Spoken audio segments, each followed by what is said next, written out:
Il y a des grands, il y a des petits, des adolescents, des gens célibataires, des gens mariés. Mais nous avons, Seigneur, tous une chose en commun, c'est notre besoin de toi. Nous avons vraiment, Père, besoin d'un toucher du Saint-Esprit. Nous avons tous, Seigneur, besoin d'être remplis de ta présence. Nous avons besoin, Seigneur, de pouvoir pour laisser tous les mauvais comportements, tous nos péchés, nos fautes, nos manquements. Nous avons, Seigneur, besoin d'être blanchis par le sang de Jésus-Christ. Nous avons besoin d'une vraie repentance. Nous avons besoin d'une vie de sanctification, de victoire. Je sais, Seigneur, que parmi nous, il y a beaucoup de personnes qui comptent sur toi tout au long de cette semaine, qui attendent de toi un miracle dans leur vie. Et je te présente chaque personne qui est là avec nous et aussi toutes les autres personnes qui vont se joindre à nous après pour nous regarder sur notre site web, sur la chaîne YouTube, Facebook. Père Céleste, que ton Saint-Esprit puisse transformer notre cœur. Je te prie aussi de parler fortement à travers de ton serviteur Frédéric Michel. Utilise, Seigneur, sa bouche. Utilise, Seigneur, son esprit, son cœur, afin que la parole de vie puisse toucher notre cœur et trouver une place dedans. Parce qu'elle puisse, Seigneur, germer dans notre vie et produire en abondance les fruits de l'esprit. Père Céleste, écoute cette prière, parce que nous te la présentons au saint nom de Jésus-Christ. Amen. Amen. Amen. Amen. Voilà, je passe la parole à Frédéric Michel, notre prédicateur de ce soir. Que le Seigneur soit avec toi, Frédéric. Merci, pasteur. Bonsoir, je suis ravi de vous retrouver pour que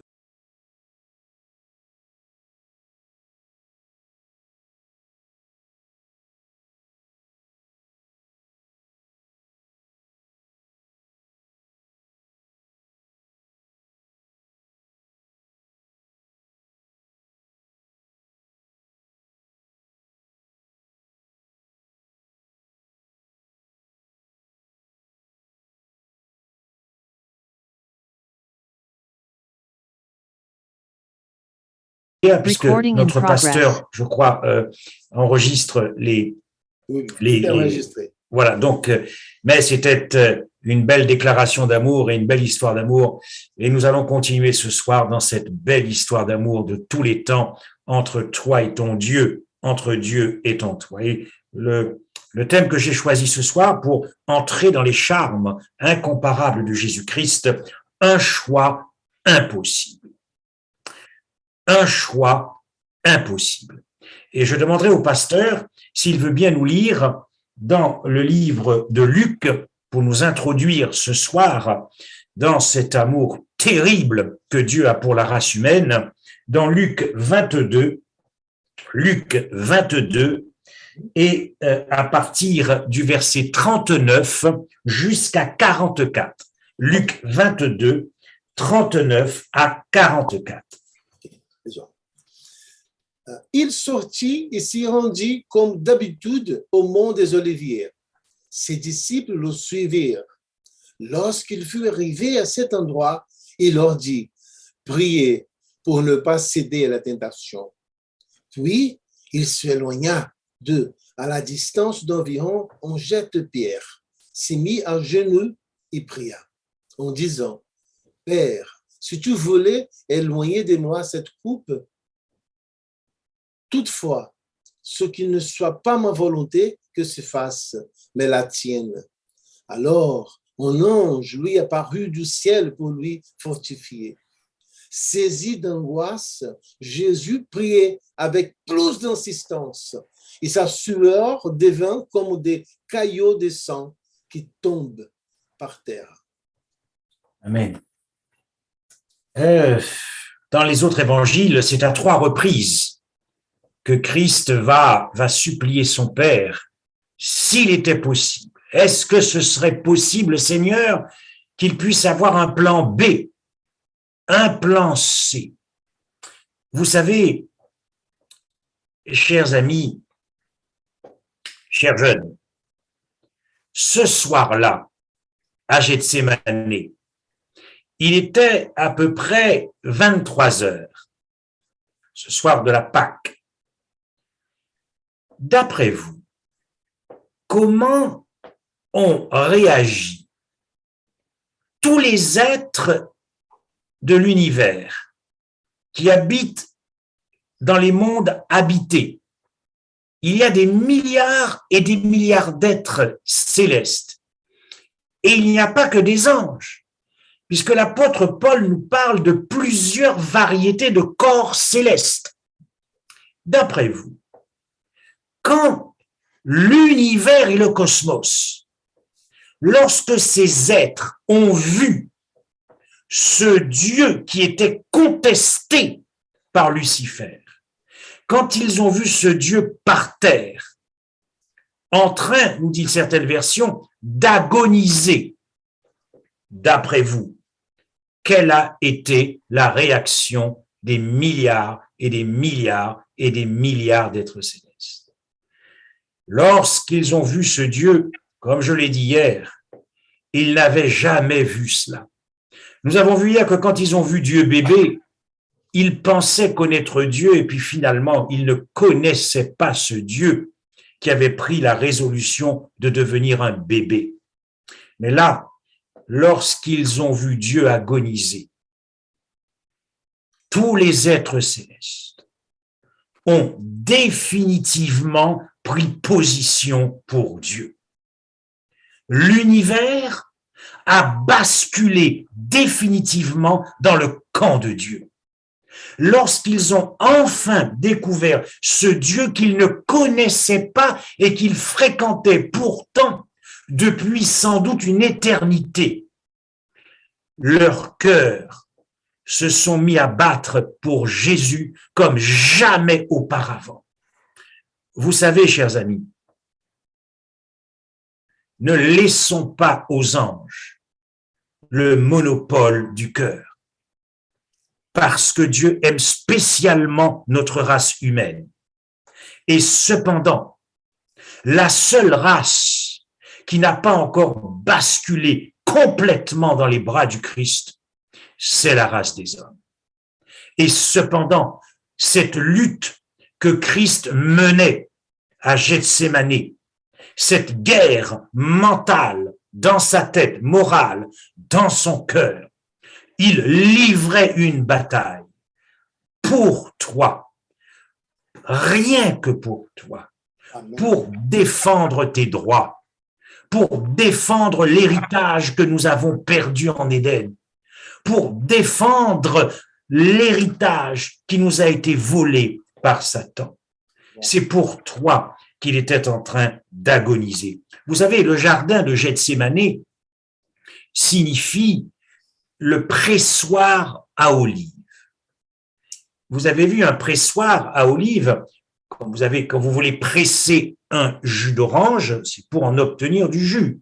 Quand vous pressez des olives, c'est pour en obtenir de l'huile.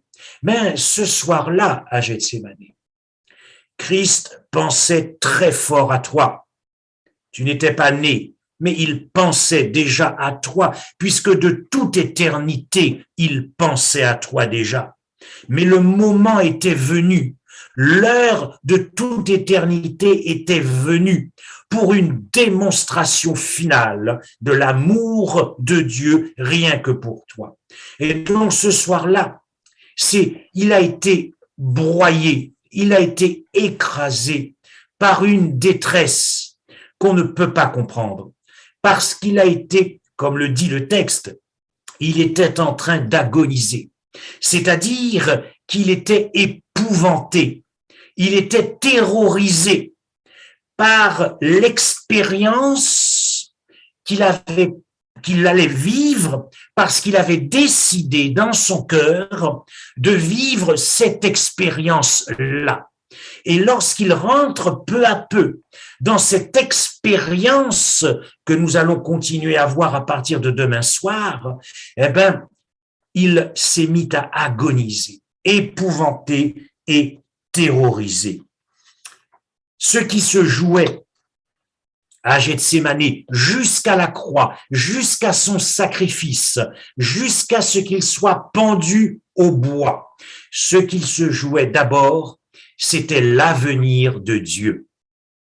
Et quand je dis que ce qui se jouait, c'était l'avenir de Dieu, c'est parce que Dieu est amour. C'est la nature même de Dieu. Donc, lorsque nous disons que ce qui se jouait, c'est l'avenir de Dieu, ce qui se jouait, c'est ce qu'il y avait derrière l'amour de Dieu. C'est-à-dire, jusqu'où Dieu est-il capable de t'aimer? C'est important de bien comprendre la question, c'est important de se poser la question, car la réponse est une réponse qui peut changer le cœur du pécheur et le tourner vers Dieu. Nous avons besoin, vous et moi, de savoir jusqu'à quel point nous avons été aimés, parce que Dieu ne veut pas que nous puissions suivre Dieu comme des toutous. Parce que papa aime Dieu, parce que papa adore Dieu, parce que papa est adventiste, parce que ma maman est adventiste, parce que je suis né adventiste, donc je suis un adventiste. Non, non, non, non. Non, tu dois savoir ce soir jusqu'à quel point Dieu t'a aimé. Parce que quand tu auras compris à quel point Dieu t'a aimé, tu ne suivras pas Dieu parce que ton papa est adventiste, tu ne suivras pas Dieu parce que ta maman est adventiste, tu ne suivras pas Dieu parce que tu aimes le pasteur de l'église adventiste de Saint-Denis. Non, non, non, non. Tu suivras Dieu parce que ton cœur sera poussé vers lui. Amen. Et que tu ne pourras plus vivre sans lui. Amen. J'avais besoin de savoir jusqu'à quel point Dieu m'aimait. Parce que je suis un homme de passion.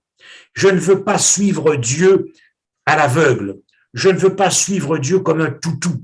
Je ne veux pas suivre Dieu parce que Dieu existe. Non, mon cœur avait besoin de savoir à quel point j'ai été aimé par Dieu. Donc, ce qui se jouait ce soir-là, c'est jusqu'à quel point Christ t'aime, jusqu'à quel point le Saint-Esprit t'aime.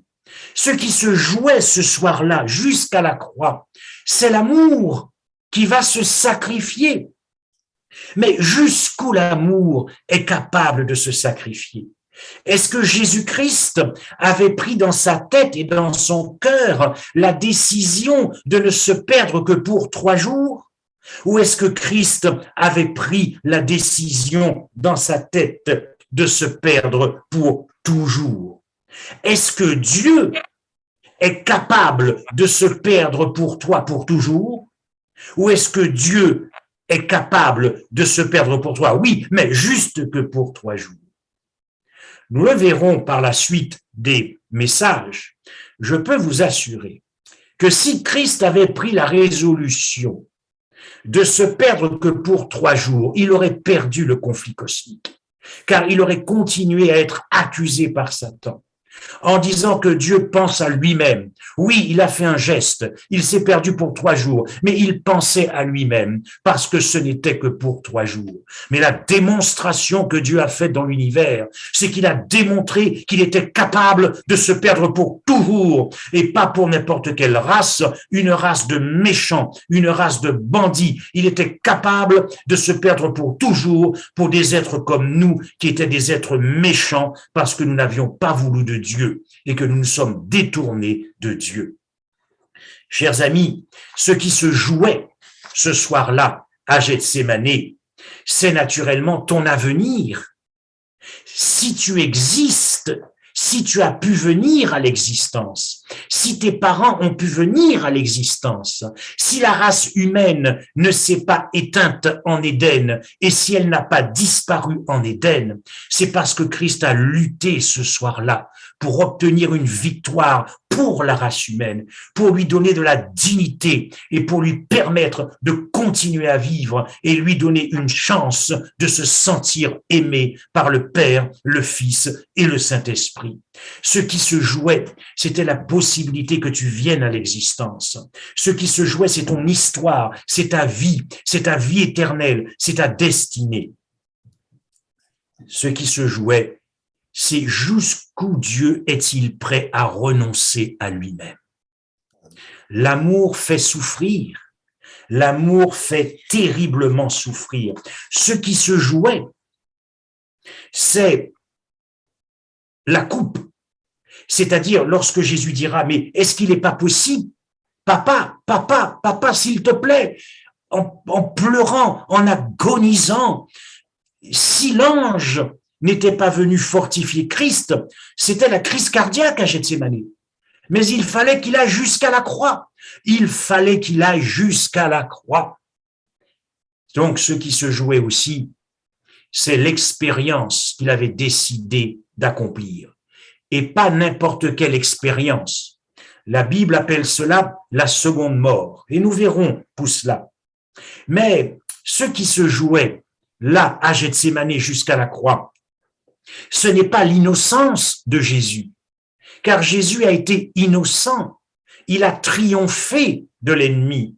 Il a triomphé de la puissance des ténèbres. Il a gagné le combat. Il a gagné la victoire. Quelle était la zone de combat? La zone de combat, c'était d'abord notre chair, notre nature déchue, parce que tout en nous pousse à faire que le mal. Il devait triompher de cette chair.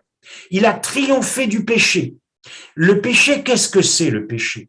Le péché, c'est un amour qui est centré sur nous-mêmes. C'est ça le péché. Un amour centré sur soi-même qui fait que tout ce que l'on voit, on a envie, on le convoite. Et il a triomphé aussi du monde. Donc, ce n'est pas son innocence qui est en jeu. Mais je voudrais faire une petite parenthèse à propos de l'innocence du Christ. Car vous savez, lorsque nous disons qu'il est innocent, il faut comprendre que Christ s'est battu chaque seconde de sa vie, car chaque seconde de sa vie, Christ était en danger de péché, puisqu'il était comme nous, il était tenté comme nous, il aurait pu pécher. Chaque seconde de la vie de Jésus-Christ, chaque seconde qu'il a vécu sur cette terre, il était en danger de péché. C'est-à-dire que chaque seconde de sa vie, le combat aurait pu virer et basculer en faveur de l'ennemi.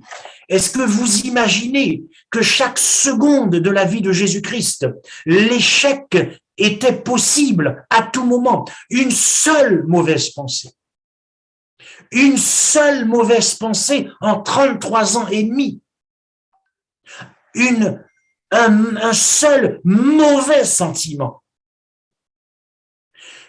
un seul mouvement de colère, une toute petite infidélité à la loi de l'amour, une toute petite infidélité au gouvernement divin.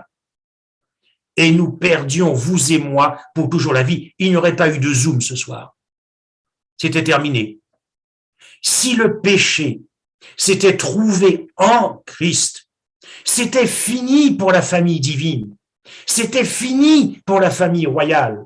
C'était fini pour la famille humaine. C'était la perdition pour la famille humaine. Une seule pensée du Christ qui se serait écartée du vrai, du beau, du bien. Et il basculait, lui, Christ, dans la famille. Il basculait dans le royaume de Satan. Alors, lorsque nous disons que Christ est innocent, oui, mais est-ce que vous imaginez le combat qu'il a mené? Mais pour qu'il garde son innocence, c'était le combat de l'amour qu'il menait pour toi.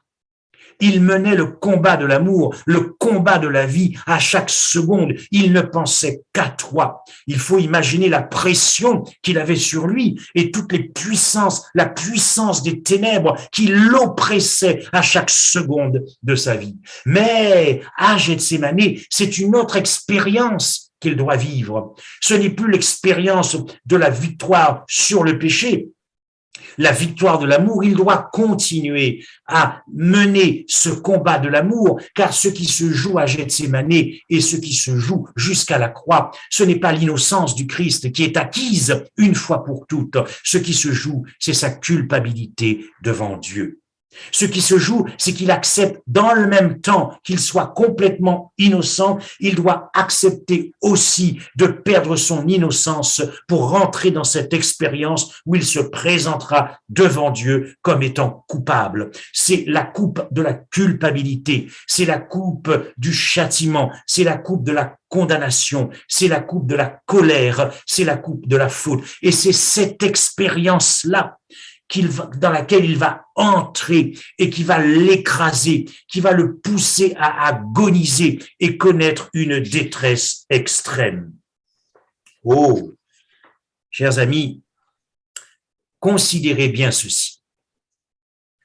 L'amour que Christ, on va dire Christ, c'est ma main ici, et c'est toi. L'amour que Christ a pour toi à résister à l'amour que Christ a pour son Père. Qu'est-ce que ça veut dire? L'amour que Christ a pour toi est aussi fort que l'amour que Christ a pour son Père. Mais il y a un problème, il y a un choix qui doit se faire. Eh bien, cet amour que Christ a pour toi à résister à l'amour que Christ a pour son Père. Je vais prendre un exemple pour que vous puissiez comprendre. Au début de ma carrière et jusqu'au milieu de ma carrière, il m'arrivait de faire pas mal de divorces. Et donc souvent le papa et la maman se battaient pour avoir leur fils unique. Mais naturellement, ou la fille unique, on va prendre la fille. Donc la fille, elle n'a pas envie de choisir entre son père et sa mère, parce qu'elle aime sa mère, mais elle aime son père, et elle aime sa mère aussi fort qu'elle aime son père. Mais elle doit faire un choix, Alors, si elle choisit sa mère, ce n'est pas parce qu'elle choisit sa mère qu'elle aime sa mère plus fort que son père, mais elle doit faire un choix. Et donc, lorsqu'elle choisit sa mère, l'amour qu'elle a pour sa mère a résisté à l'amour qu'elle a pour son père, sinon elle irait avec son père. Lorsque Christ t'a aimé très fort et t'aime très fort, son amour pour toi a résisté à Gethsémane, à son amour qu'il avait pour son père. Si l'amour que Christ a pour toi n'avait pas résisté à l'amour qu'il a pour son père, il prenait un taxi et il remontait au ciel. Il prenait un taxi et il remontait au ciel. Donc, l'amour qu'il a pour toi n'a pas cédé face à la tentation de tout laisser tomber et d'aller rejoindre son père en prenant un taxi. Mais c'est la même chose pour Dieu, car l'amour que le Père a pour toi a résisté à l'amour que le Père avait pour son Fils lorsque le Père regardait Gethsémane et lorsqu'il voyait son Fils agoniser, lorsqu'il voyait des grumeaux de sang sortir, lorsque le Fils commençait à ressentir la séparation d'avec le Père, l'abandon d'avec le Père. Vous ne pensez pas que le Père avait envie de dire à Christ, prends un taxi et viens me rejoindre. Nous qui avons vécu de toute éternité sans jamais avoir été séparés, moi, le Père, je ne le supporte pas. Bien sûr que j'aime la race humaine, mais c'est trop pour moi. Mon fils, prends un taxi et viens me rejoindre. Vous voyez, ce choix était impossible pour le Père et pour le Fils. Mais le choix a été fait. Quand le Fils, dans son amour pour toi, cet amour qui a résisté et n'a pas cédé à l'amour qu'il avait pour le Père, il a agonisé pour cela. C'est cette agonie, parce qu'il aime son Père, mais il t'aime, et il doit faire un choix, et ce choix est douloureux. Oui, il choisit de rester et de souffrir et de rentrer dans cette expérience de la seconde mort, mais il agonise parce qu'il a envie de retrouver son Père. Et le Père, c'est pareil, car en réalité, la Bible nous parle de l'agonie de Jésus-Christ. Mais le Père agonise aussi à Gethsémane. Celui qui m'a vu a vu le Père. Et le Saint-Esprit agonise aussi. Et il en est de même pour le Père à la croix. Quand il entendra son Fils lui dire « Mais mon Père, pourquoi m'as-tu abandonné ?» Le cœur de Dieu s'est déchiré. Nous n'avons aucune idée de l'anéantissement du Père. Et cependant, il te regardait et il a lutté pour que son amour pour la race humaine, pour son amour rien que pour toi, puisse ne pas céder à son désir qui le poussait à dire à son Fils, descends de la croix et viens me rejoindre. Un choix impossible. Observez ces quelques versets, notez-les, notez ces quelques versets. Notez-les et puis avec les enfants, vous allez pouvoir retravailler ça.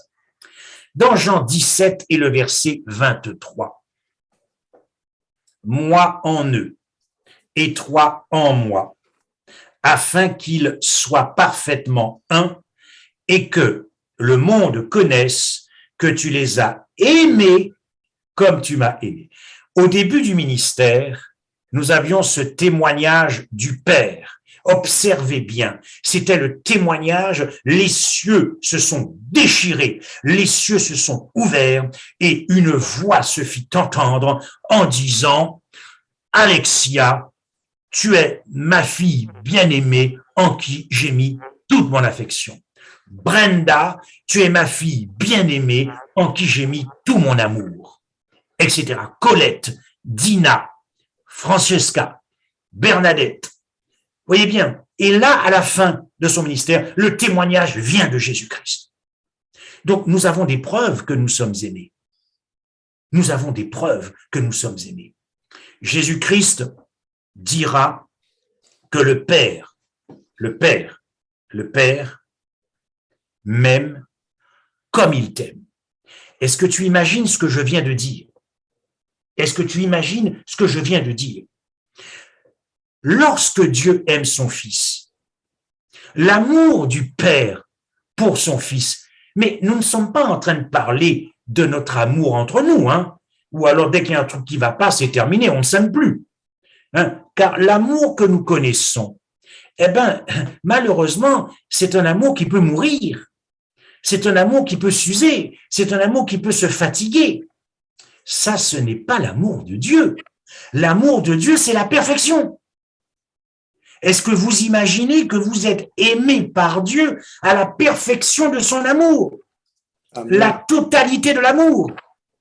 Un amour entier. C'est inouï, chers amis, c'est inouï. Il nous faut sans cesse penser à ces choses pour que le cœur soit attendri en permanence. Il vous faut répéter continuellement, levez, je suis aimé de Dieu, je suis aimé de Dieu, je suis aimé par Jésus-Christ, je suis aimé par le Saint-Esprit. Et l'amour que le Père a pour le Fils, c'est le même amour qu'il a pour toi. Et l'amour qu'il a pour toi, c'est le même amour qu'il a pour son Fils. La perfection. Dans Jean 15, verset 9, « Comme le Père m'a aimé, je vous aime aussi. » Comme le Père, est-ce que vous imaginez la puissance de l'amour que Dieu a pour son Fils, l'intensité? Quand je vous disais que cet amour atteint des degrés de chaleur et des degrés de température, qui fait que l'amour devient comme une flamme, parce que nous sommes dans la perfection d'un amour que nous ne connaissons pas, et pourtant nous sommes aimés par un amour parfait. Nous sommes aimés par un amour plein et entier. Et le Fils te dit ce soir, je t'aime comme le Père m'aime. Quelle sécurité, quelle joie, quelle paix, quelle guérison du cœur de se sentir, de se savoir et de se sentir aimé par le Père, par le Fils et par le Saint-Esprit à la perfection. Amen. Dans Jean 14, verset 31, il est dit « Afin que le monde sache que j'aime le Père, afin que le monde sache que je t'aime, c'est le Fils qui parle, que je t'aime comme j'aime le Père. Mais alors, malgré tout, la divinité a dû faire un choix. À Gethsémani, l'amour a dû choisir. À Golgotha, l'amour a dû choisir. Dieu a dû choisir entre son Fils et toi. Mais quel était ce choix? Est-ce qu'il allait laisser son Fils souffrir la seconde mort? Ou est-ce qu'il allait te laisser souffrir la seconde mort? Ça, c'est le choix du Père. Et le choix du Fils, c'est pareil. Est-ce que le Fils va choisir de perdre son Père ou est-ce qu'il va choisir de te sauver? Mais est-ce que vous imaginez ce choix impossible? Je vais être encore plus précis que cela. Lorsque le Père doit choisir entre le Fils qui doit souffrir personnellement la seconde mort, Dieu a fait quelque chose d'extraordinaire parce que nous devions tous y passer dans cette seconde mort, car le salaire du péché, c'est la mort. Donc, ce que Dieu a fait est incroyable. Il nous a tous mis, nous avons traversé cette perdition en Christ, mais tu n'as rien ressenti. Tu n'as absolument pas souffert. C'est lui qui a souffert. Et voilà pourquoi le choix de Dieu était terrible. Parce que pour Dieu, il s'agissait de savoir, est-ce que c'est mon fils qui souffrira? Est-ce que c'est lui qui va encaisser la souffrance et la douleur de la seconde mort? Est-ce que c'est lui qui va endurer cette souffrance? Est-ce que c'est lui qui va en baver? Ou est-ce que c'est moi? Ou est-ce que c'est toi? Et pour le Fils, c'était lui qui avait conscience de se perdre, pas nous. Nous étions inconscients en lui, mais lui, il était parfaitement conscient. Vous voyez, cela n'a pas été facile pour Dieu de faire ce choix. Il a dû choisir entre son amour pour toi et tout en lui le pousse à te sauver. Tout en lui, dans son être, le pousse à te sauver. Mais tout en lui pousse aussi à ne pas perdre son fils, car il t'aime aussi fort qu'il aime son fils. Tout en lui le pousse à te sauver. Et tout en lui le pousse à ne pas perdre son fils. Et Christ, c'est pareil. Tout en lui le pousse à te sauver. Mais tout en lui il le pousse à ne pas perdre son Père. Vous voyez que c'est l'amour qui a lutté contre l'amour. C'est l'amour qui a combattu l'amour. C'est quelque chose d'extraordinaire. L'amour a dû choisir entre l'amour et l'amour. L'amour a dû choisir entre l'amour pour toi et l'amour pour son Père. L'amour a dû choisir, mais c'est quand même, on ne s'imagine pas, chers amis, à quel point nous sommes aimés. Permettez-moi de vous raconter une petite histoire. C'est une jeune veuve de 35 ans. Elle a un fils, Christopher, qui a, on va dire, à peu près 5 ans. Et elle a une fille, Mélanie, de 4 ans. Elle décide, un dimanche matin, d'aller faire une balade à la mer dans une barque. Donc, elle va louer une petite barque avec des rames et elle va mettre dans la barque Mélanie et Christopher. Et puis, ils vont un petit peu s'éloigner du rivage. Et puis, voilà que soudainement, une tempête va éclater. Une tempête terrible va éclater. La mer va se mettre à s'agiter avec de grandes vagues, les vents violents. Et à un moment donné, la barque va chavirer. Et la maman va se retrouver avec son fils de 5 ans et sa fille de 4 ans dans l'eau. Alors, elle était assez loin du rivage. Donc, elle va commencer à nager avec ses 2 enfants. Ces 2 enfants qui ne savaient pas nager. Alors, à un moment donné, elle réalise qu'elle ne va pas pouvoir atteindre le rivage. Elle est épuisée. Elle n'a plus de force physique.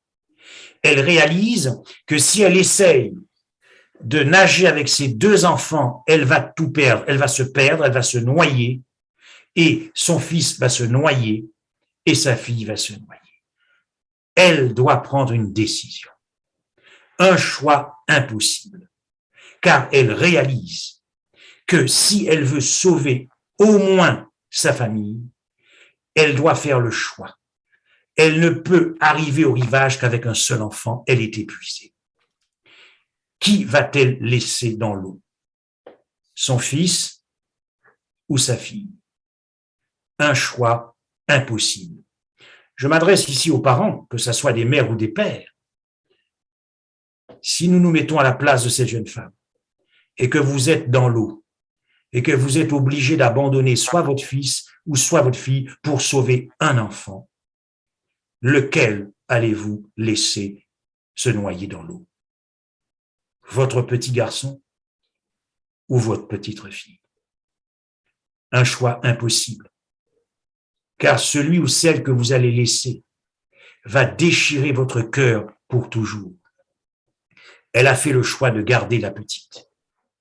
Elle a regardé dans ses yeux son petit garçon qui avait tout compris.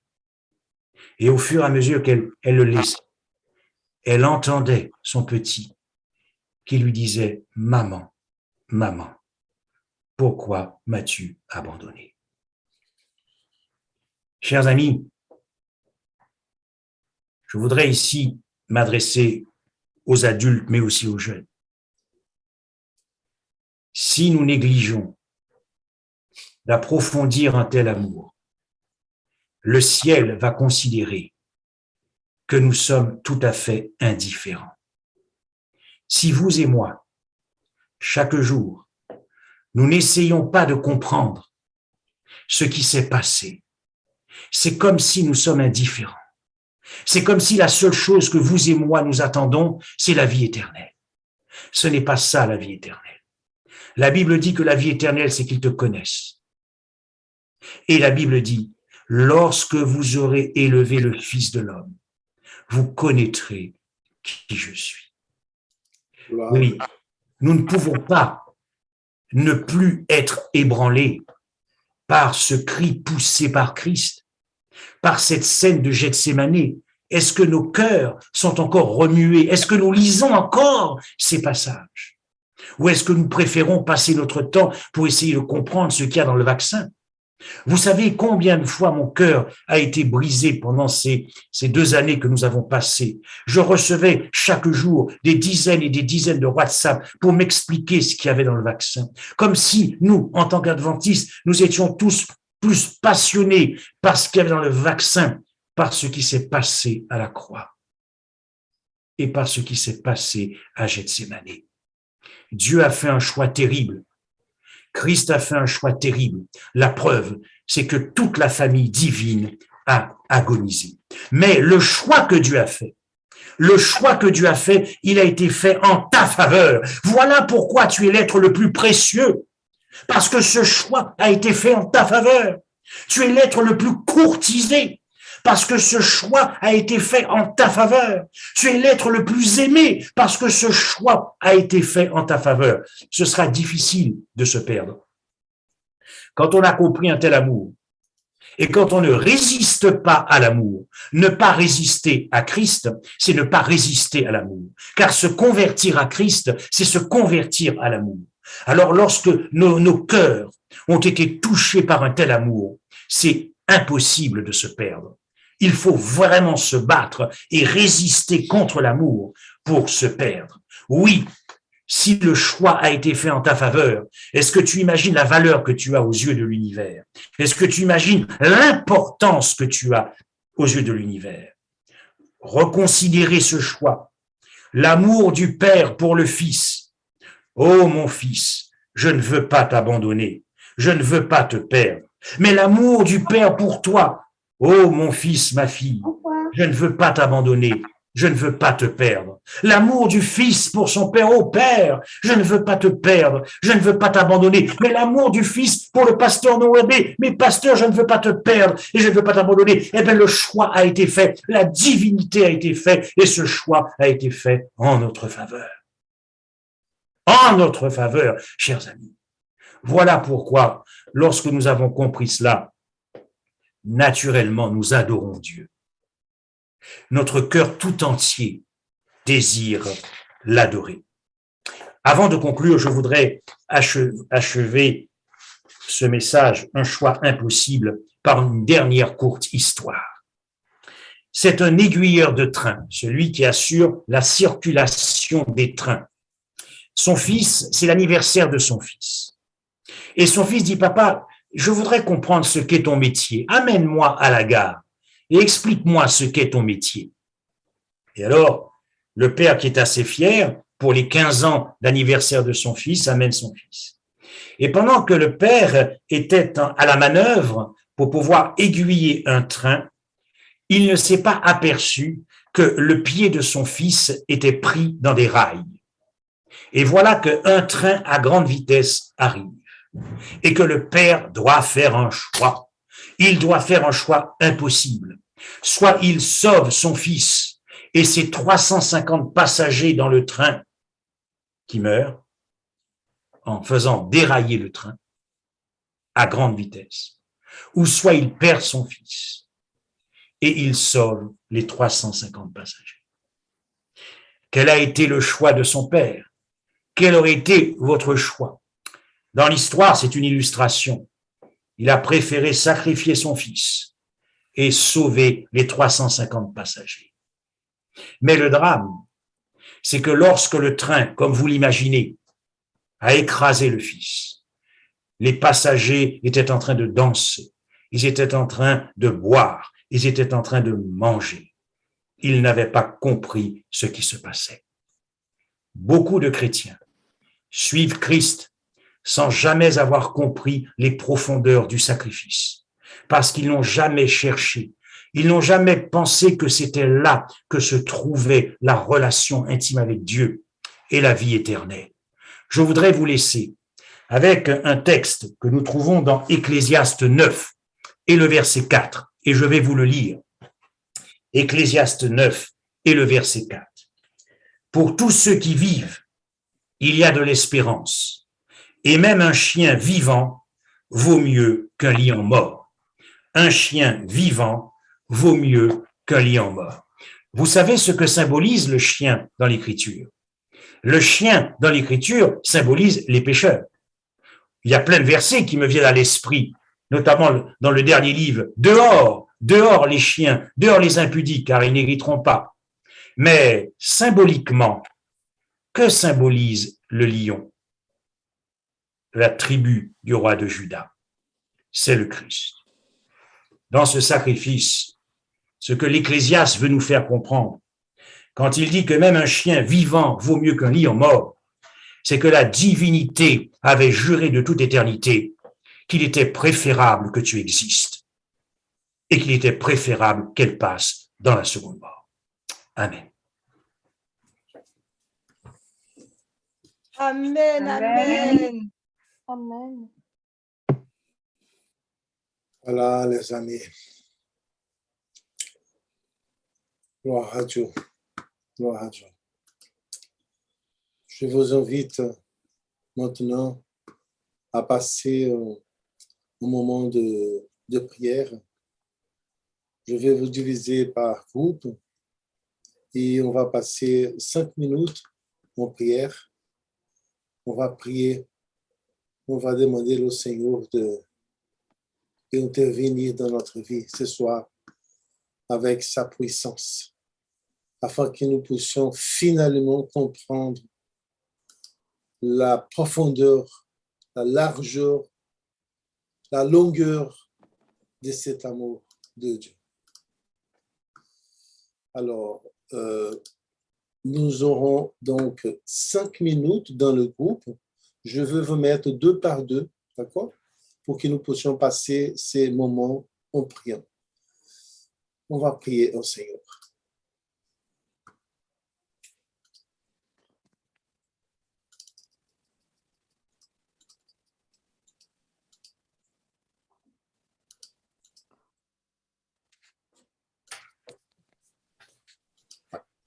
Je vais chronométrer le timing.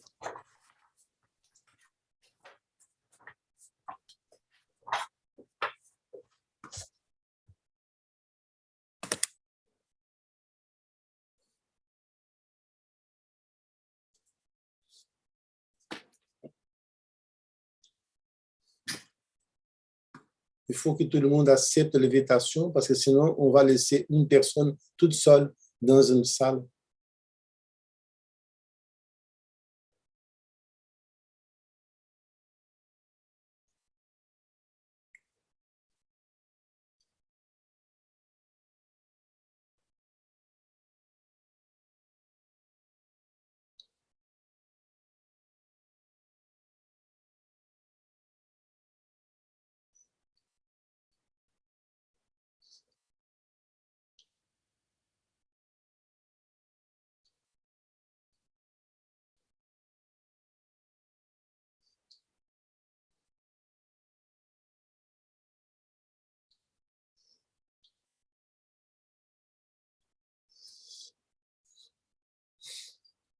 Alors, Philippe Bastaro, Viviane, Marlène, Marie, Lynn, Alphonse Descantins, Elinge, Dufon, Daniel.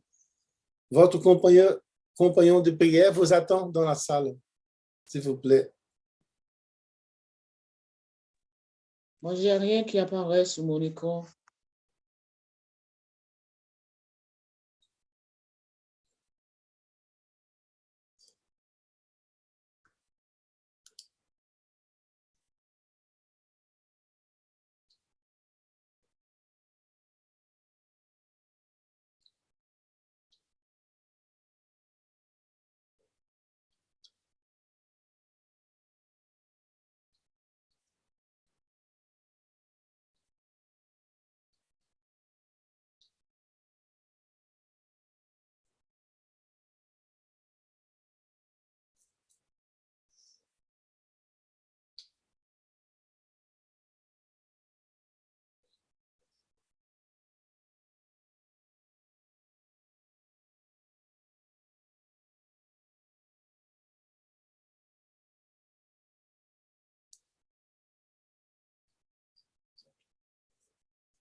Recording stopped.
Mais voilà, on attend encore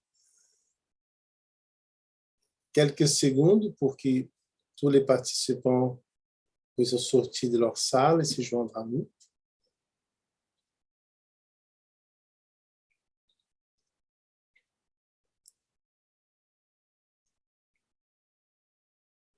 Dix secondes.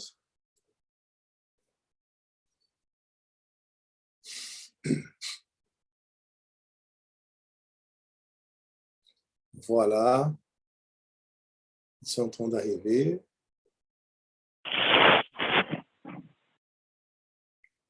Très bien. Recording in progress. Très bien. Tout le monde est là déjà. J'espère que vous avez passé une bonne séance de prière. Et je passe la parole à Frédéric Michel pour qu'il puisse clôturer cette réunion avec une prière finale. Ok. Prions. Que ton nom soit glorifié. Oui, Seigneur. Que ton nom soit béni pour l'éternité. Cet amour pour la race humaine me touche profondément. Et je suis sûr qu'elle a touché profondément nos jeunes et nos plus aînés. Car nous pouvons avoir confiance en un tel Dieu, surtout dans les temps que nous allons traverser. Tu as fait la démonstration à l'univers que notre vie s'est construite sur ta mort. Notre vie s'est construite sur ce qui s'est passé à Gethsémani. Que notre vie, que notre bonheur s'est construit sur ton malheur, sur ta souffrance et sur ta perdition. Comment ne pas désirer un tel Dieu? Comment ne pas servir un tel Dieu? Oh Seigneur, je te demande ce soir que cet amour soit comme une flèche qui transperce nos cœurs et spécialement nos jeunes, et que le Saint-Esprit puisse renouveler dans nos cœurs cet amour, que nous puissions ressasser, comme Marie ressassait cette incroyable nouvelle qu'elle porterait en elle-même le Messie, que nous puissions ressasser jour après jour ce qui s'est passé à Gethsémani. Prenons le temps chaque jour de considérer ce qui s'est passé à Gethsémani et ce qui s'est passé à la croix, afin que cette flamme d'amour ne s'éteigne jamais. En Jésus, nous t'avons prié. Amen. Amen. Recording stopped. Amen. Amen. Amen. Que le Seigneur soit loué. Mes très chers amis, je vous laisse maintenant parce que j'ai une autre réunion, moi et Frédéric, avec le cours pastoral à Versailles. Mais je vous prie que dès que cette salle de Zoom soit fermée, que chacun d'entre vous puisse aller dans votre chambre, fermer la porte, y compris toute notre jeunesse aussi, les adolescents, les enfants qui sont là. Et on va prier à Dieu, les amis, individuellement. On va aller vers le Seigneur. On va ouvrir notre cœur pour lui dire, Seigneur, parle-moi. Je voudrais connaître en profondeur cet amour. Parce que c'est cet amour-là qui va transformer complètement notre vie. Amen. Que le Seigneur vous garde, que le Seigneur vous bénisse. Je vous donne rendez-vous demain à 19h30 pile pour que nous puissions continuer cette semaine de prière. D'accord? Avec le même jour. Pour ceux qui m'avaient demandé, tout est en train d'être enregistré.